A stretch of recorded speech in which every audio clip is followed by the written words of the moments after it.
ja Linda pelaa kanssa tuonne Iidan kanssa saman päälle. Tällä hetkellä Heurakan rottia on 8 kappaletta ja kaikki ovat tyttöjä. Heurakaan ei oteta urospuolisia pelaajia sen takia, että nämä meidän tytöt eivät sitten saisi omia poikasia. Eli täällä ei rotat lisäänny, vaan uusia pelaajia sitten ostetaan kesyrottien kasvattajille. Ja kesyrotta on luovutusiässä kuukauden vanhana. Nyt toituu semmoinen temppu, että tosta ei anneta palkintoa. Estelle jäi odottamaan, että missä se palkinto viipyy. Ja ei laittanut palloa sinne korista läpi.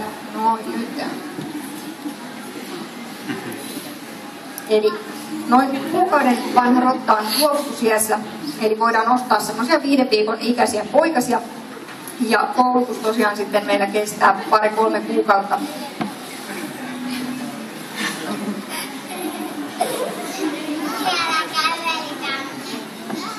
Ja koulutus tapahtuu palkitsemalla, eli samalla tavalla kuin pelissäkin rotat saavat pieniä ruokapalkkioita onnistumisista, niin myös koulutuksen aikana rotta saa sitten aina pienen herkkupalan silloin, kun tekee jotain oikein. No, yritetään perustaa rottien koulutus täällä semmoisen tutkimustietoon, mitä eläinten oppimisesta on saatu, ja käyttää niitä tietoja. Esimerkiksi sitä tietoa, että palkitseminen on parempi tapa kouluttaa kuin rankaisu, koska rankaisu aiheuttaa pelkoa eläimessä ja se estää oppimista. Silloin kun halutaan, että eläin oppii jotain uusia taitoja, niin kannattaa käyttää mieluummin palkitsemista. Sitten palkkiot koetaan pitää aika pieninä sen takia, että saadaan harjoiteltua useita toistoja. Koulutus on tehokkaampaa, jos se eläin saa tehtyä monta kertaa sen harjoiteltavan asian. Ja sen takia yritetään harjoitella niin, että rotta tekee täällä monta kertaa saman jutun ja sitten saa joka kerta pienen palkkion, niin ei mene kauan aikaa sen palkkion syömiseen. Ja sitten 6 yksiväristen pelaaja saapui kentälle, siellä on lempi. Rottien pelaaminen on vapaaehtoista ja täällä saa pelata silloin kun haluaa, joten pelijoukkueiden kokoonpanot vaihtelevat pitkin peliä. Tänne saattaa tulla uusia pelaajia ja sitten kesken pelin saattaa osa lähteä pois.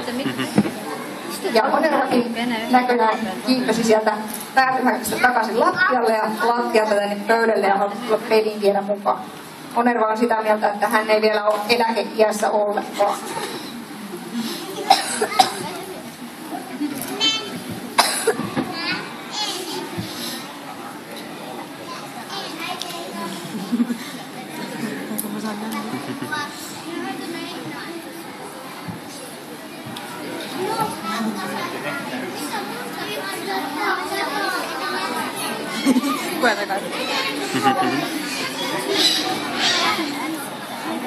Lillalla on vähän vaikeuksia korittaa, siinä on niin monta vastustajaa tiellä. Annetaan tuosta hyvästä yrityksestä pieni palkkio, koska pallo ei ihan koriin asti mennytkään.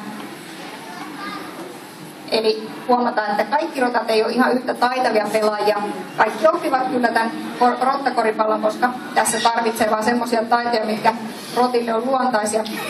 Mutta toiset on vähän näppärämpiä pelaajia kuin toiset, ja tuolla Tillalla on vähän enemmän näköjään hankaluuksia tuolla korittaa kuin vaikka Iitalla.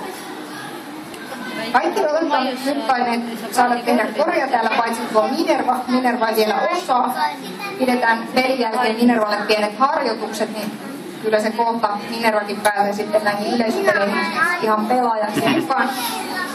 Siellä Lempillä ja Onervalla pieni kiistapallo, vaikka saman joukkueen pelaajia ovatkin, niin kumpikin haluaa tietenkin saada palkkion itselle ja sen takia ei halua luovuttaa toiselle sitä palloa. Nyt annan kaikille rotille vielä vähän riisiä kentälle. Ja jos haluatte pelin jälkeen kysyä jotain rotista tai eläinten kouluttamisessa, niin voin vastailla kysymyksiin sinne ulkopuolella. Annetaan kaikille pelaajille pienet aplodit vielä pelistä. Kiitos.